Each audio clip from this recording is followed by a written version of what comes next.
name's Josh Jones. Welcome to Monster Bites and Dips Match Team TV. I'm here today to show you how to get the best out of your fishery micros. That's something you have to use at literally every top commercial match fishery or match fishery you go to these days. But one problem is with fishery pellets, they're literally all the same. And for me, I think if you're going to catch fish, you need to have something a little bit different to what everybody else is using. So now I'm just going to show you exactly how I use my fishery micros and what I do to them. So let's get a few, tip them out of a bag. Not too many, don't want too many.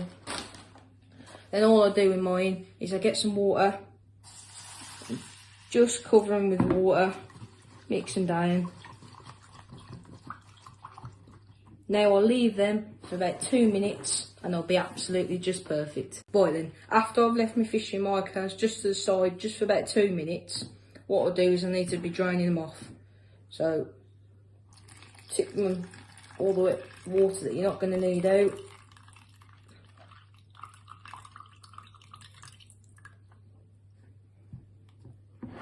Right, and then you're left still too wet and a little bit hard to use still, so you don't want to be using them like that.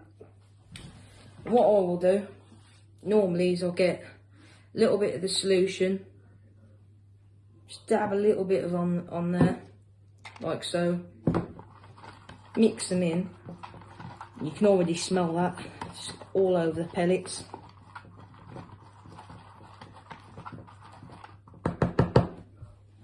Now what I do is bang them into a bigger container.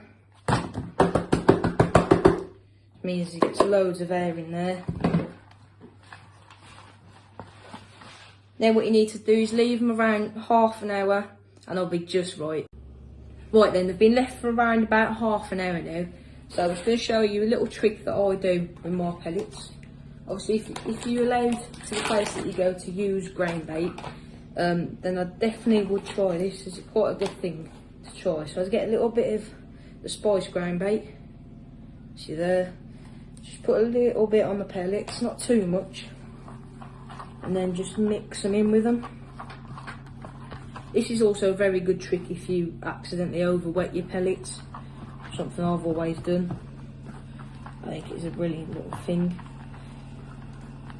So all that's actually done there is just a little bit of like crumb, if you like, just around the outside, and I think that really gives it that little bit of effect that I'll show you in a minute when I just put it into the water. Right then, now I'm going to show you how they spread around in the water. So all I've got is a normal toss pot with holes in. I just let that into the water. You see that white stuff in the grain bait has made a massive cloud onto the bottom. You see them, they've just landed in a perfect sort of area where you'll be able to present your hook bait perfectly in the mix of that. Absolutely fantastic. Right then, now I'm just going to show you how the micros go into the water. So obviously put some of that solution dip on them when I had the pellets earlier. Now I'm just going to put the micros into the water. Normal little toss pot that is there. It's that lovely fine grain bait, which is full of natural ingredients. It's perfectly made that cloud of water onto the bottom, able for you to present your hook bait perfectly in the middle of there. What fish wouldn't want to eat that? Absolutely brilliant. Right then, I just thought I'd show you a few of my favourite dips in the Monster Bites and Dips dip range. So first of all, we've got the Fruit Burst Glow Dip.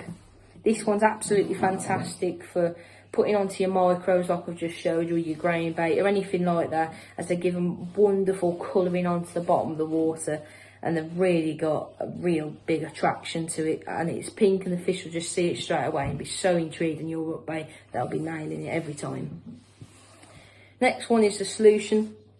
That's one of my favourite ones, again, because of it being white. It's also got a lovely sort of smell to it. It's brilliant for putting on your micros, your grain bait and your wafters, anything like that, and it's absolutely fantastic. I would definitely worth checking that out. Next one's the GLM. That one is a brilliant dip. I like to use this in the winter because I don't like to use too darker baits, too lighter baits as such, like. So I use that one on my micros because it gives like a sort of oily sort of filling on the bottom, and then the fish will just be so intrigued at moving towards that they'll probably nail it. Right, next benefit of all these is that you get a lid with them. So you get a lid that you can unscrew like that, which is perfect for like if you want to just dab a little bit on your pellets. But another big thing I like is you can unscrew the tops, which not many dips on the market you can always do that with. So you can screw the top and it's got a lovely big hole in it. You can always tip a bit onto your grain baits, your pellets, whatever you want to tip it onto. And yeah, they're brilliant for doing that. I do it a lot. I think they are really, really worth it checking out. So check them out at monsterbaitsanddips.co.uk, or if you're on Facebook, check them out at Dasbird Monster Baits and Dips, as these are definitely worth checking out. And I promise you, these three here, they will really, really change your